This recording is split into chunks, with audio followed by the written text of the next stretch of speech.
Hi friends, ಅನು ಕಿಚನ್ಗೆ ಸ್ವಾಗತ. ಇವತ್ತು ನಾನು ನಿಮ್ಗೆ ಸಿಂಪಲ್ ಆಗಿ 10 ನಿಮಿಷದಲ್ಲಿ ರವೆ ಉಂಡೆ ಮಾಡೋದನ್ನ ಹೇಗಂತ ತೋರಿಸ್ಕೊಡ್ತೀನಿ. ರವೆ ಉಂಡೆ ಮಾಡೋದೇನ್ ಕಷ್ಟ ಅಲ್ಲ, ಸಿಂಪಲ್ ಆಗಿ ಈಸಿಯಾಗಿ ಹೇಗ್ ಮಾಡೋದು ಅಂತ ತೋರಿಸ್ಕೊಡ್ತೀನಿ.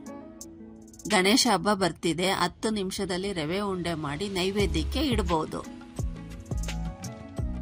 ಸ್ಟವ್ ಹಚ್ಚಿ ಬಾಣ್ಲಿ ಇಟ್ಟು ಬಾಣ್ಲಿ ಕಾಯ್ದಾದ್ಮೇಲೆ 2 ತಪ್ಪಿದ್ರೆ 3 ಸ್ಪೂನ್ ತುಪ್ಪ ಹಾಕೊಂಡು, ತುಪ್ಪ ಸ್ವಲ್ಪ ಕಾಯ್ದ್ಮೇಲೆ ಒಂದು 10 ಗೋಡಂಬಿ ಹಾಕೊಂಡು ಅದನ್ನ ಸ್ವಲ್ಪ ಹುರ್ಕೊಬೇಕು. ಗೋಡಂಬಿನ 3 ನಿಮಿಷ ತುಪ್ಪದಲ್ಲಿ ಹುರ್ಕೊಳ್ತಾ ಇದ್ದೀನಿ. ಗೋಡಂಬಿ ಕೆಂಪುಗಾಗಿದೆ, ಎತ್ಕೊಳ್ತಾ ಇದ್ದೀನಿ.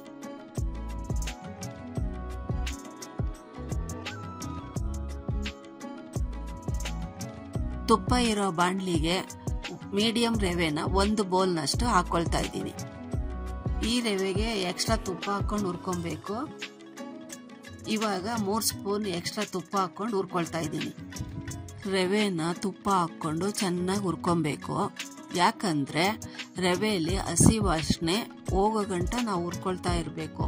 ಅದು ತಳ ಹಿಡಿಬಾರ್ದು, ಮತ್ತೆ ಸೀದಂಗ ಆಗ್ಬಾರ್ದು, ತಳದಲ್ಲಿ ಕೆಂಪುಗಾಗಬಾರ್ದು. ನೀಟಾಗಿ ಹುರ್ಕೊಳ್ತಾ ಇರಬೇಕು. ಕೈ ಸುತ್ತು ಹಾಡಿಸ್ಕೊಂಡು ಚೆನ್ನಾಗಿ ಹುರ್ಕೊಳ್ತಾ ಇರಬೇಕು. ಹಸಿ ವಾಸನೆ ಹೋಗೋ ಗಂಟ ತುಪ್ಪ ಮತ್ತೆ ರವೆ ಎರಡನ್ನೂ ಒಂದು ಪರಿಮಳ ಬರುತ್ತೆ. ಆ ಪರಿಮಳ ಬರೋ ಗಂಟ ಚೆನ್ನಾಗಿ ಹುರ್ಕೊಳ್ತಾ ಇರ್ಬೇಕು. ರವೆನ ಹಸಿ ವಾಸನೆ ಹೋಗೋ ಗಂಟ ತುಪ್ಪದಲ್ಲಿ ಹುರ್ಕೊಂಡಿದ್ದೀನಿ. ಇವಾಗ ರವೆ ಕೆಂಪು ಬಣ್ಣಕ್ಕೆ ಬಂದಿದೆ. ಇದಕ್ಕಿವಾಗ ಅರ್ಧ ಹೋಳು ತುರ್ದಿರೋ ಕೊಬ್ಬರಿನ ಹಾಕೊಳ್ತಾ ಇದ್ದೀನಿ. ತುಪ್ಪದಲ್ಲಿ ಹುರಿದಿರೋ ರವೆ ಜೊತೆ ಕೊಬ್ಬರಿನ ಮಿಕ್ಸ್ ಮಾಡ್ಕೊಬೇಕು. ಅದಕ್ಕೆ ಇವನ್ನೆಲ್ಲ ಸ್ವಲ್ಪ ಹುರ್ಕೊಬೇಕು. ಇದಕ್ಕಿವಾಗ ಹುರಿದಿರೋ ಗೋಡಂಬಿನ ಹಾಕೊಳ್ತಾ ಇದ್ದೀನಿ.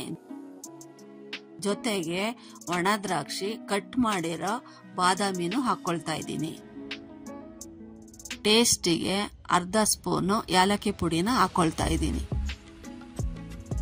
ಇದೆಲ್ಲ ಆದ್ಮೇಲೆ ಅರ್ಧ ಬೌಲ್ ಸಕ್ಕರೆ ಪುಡಿನ ಹಾಕೊಳ್ತಾ ಇದ್ದೀನಿ. ಸ್ವೀಟ್ ಸ್ವಲ್ಪ ಜಾಸ್ತಿ ಬೇಕು ಅಂದ್ರೆ ಇನ್ನೊಂದ್ ಸ್ವಲ್ಪ ಸಕ್ಕರೆ ಪುಡಿನ ಹಾಕೊಬಹುದು. ರವೆ, ಸಕ್ಕರೆ ಪುಡಿ, ಕೊಬ್ಬರಿ ಎಲ್ಲ ಹಾಕಿದಾಗಿದೆ. ಇದೊಂದು ಸ್ವಲ್ಪ ಹೊತ್ತು ಹುರ್ಕೊಳ್ಳೋಣ.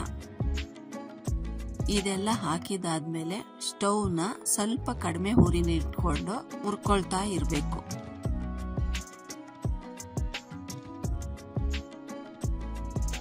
ಇವಾಗ ಕಾಯಿಸಿರೋ ಹಾಲನ್ನ ಬಾಣ್ಲಿಗೆ ಹಾಕೊಂಡು ಎಲ್ಲಾನು ಚೆನ್ನಾಗಿ ಮಿಕ್ಸ್ ಮಾಡ್ಕೊಬೇಕು. ಹಾಲನ್ನ ಒಂದೇ ಸತಿ ಜಾಸ್ತಿ ಹಾಕೊಳಕ್ ಹೋಗ್ಬೇಡಿ.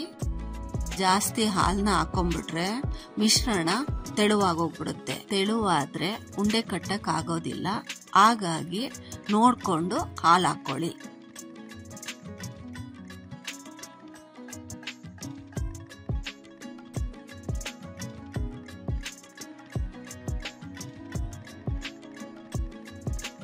ನಮ್ಮ ಮಿಶ್ರಣ ಕರೆಕ್ಟಾಗಿ ಸೆಟ್ ಆಗಿದೆ. ಉಂಡೆ ಮಾಡ್ಕೊಳ್ಳೋಕ್ಕೆ ಕೈಗೆ ಸ್ವಲ್ಪ ತುಪ್ಪ ಸರುಕೊಂಡು ಉಂಡೆ ಮಾಡ್ಕೊಬೇಕು. ನಾನಿವಾಗ ಕೈಗೆ ತುಪ್ಪ ಸರುಕೊಂಡು ಉಂಡೆ ಮಾಡ್ಕೊಳ್ಳೋಕ್ಕೆ ರೆಡಿ ಮಾಡ್ಕೊಳ್ತಾ ಇದ್ದೀನಿ. ಕೈಗೆ ಮಿಶ್ರಣ ತಗೊಂಡು ಬಿರುಕು ಬೀಳ್ದಿಲ್ದಂಗೆ ನೈಸಾಗಿ ಉಂಡೆ ಕಟ್ಕೊಬೇಕು. ರವೆ ತುಂಬಾ ಬಿಸಿಯಾಗಿರುತ್ತೆ, ನೋಡ್ಕೊಂಡು ಉಂಡೆನ ಮಾಡ್ಕೊಬೇಕು. ಇದೇ ತರ ಉಂಡೆ ಕಟ್ಕೊಂಡ್ರೆ ರವೆ ಉಂಡೆ ಆಯ್ತು. ನೋಡಿದ್ರಲ್ಲ ಎಷ್ಟು ಸಿಂಪಲ್ ಆಗಿ ರವೆ ಉಂಡೆ ಮಾಡ್ಕೊಂಡ್ವು ಅಂತ.